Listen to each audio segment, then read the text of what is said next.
सोलापूरच्या पाणी प्रश्नावर नागपूर येथील हिवाळी अधिवेशनाच्या पार्श्वभूमीवर विधानसभेचे उपाध्यक्ष अण्णा बनसोडे यांच्या प्रमुख उपस्थितीत त्यांच्या दालनात झालेल्या बैठकीत अण्णा बनसोडे यांनी विचारलेल्या प्रश्नावर अधिकाऱ्यांनी किस पाडला. तर सोलापूर महानगरपालिकेचा पाणी पुरवठा विभाग एनजीपी कडे वर्ग करण्याची मागणी माजी उपमहापौर प्रवीण डोंगरे यांनी केली. तसेच नगर अभियंता आणि सार्वजनिक आरोग्य अभियंता यांना बदलून शासनाचे अधिकारी देण्याची मागणी सुद्धा डोंगरे यांनी केली. तर महिलांसाठी त्रासदायक ठरणारा रात्रीचा पाणी पुरवठा बंद करण्याची मागणी माजी नगरसेवक आनंद चंदनशिवे, किसन जाधव आणि तौफिक शेख यांनी केली.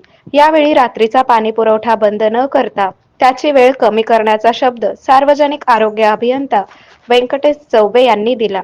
तर 1.5 ते 2 वर्षात सोलापूरकरांना 2 दिवसाआड पाणी पुरवठा करण्यासाठी प्रयत्न करणार असल्याची ग्वाही मनपा आयुक्त डॉक्टर सचिन ओंबासे यांनी विधानसभेचे उपाध्यक्ष अण्णा बनसोडे यांना व्हिडिओ कॉन्फरन्सद्वारे दिली.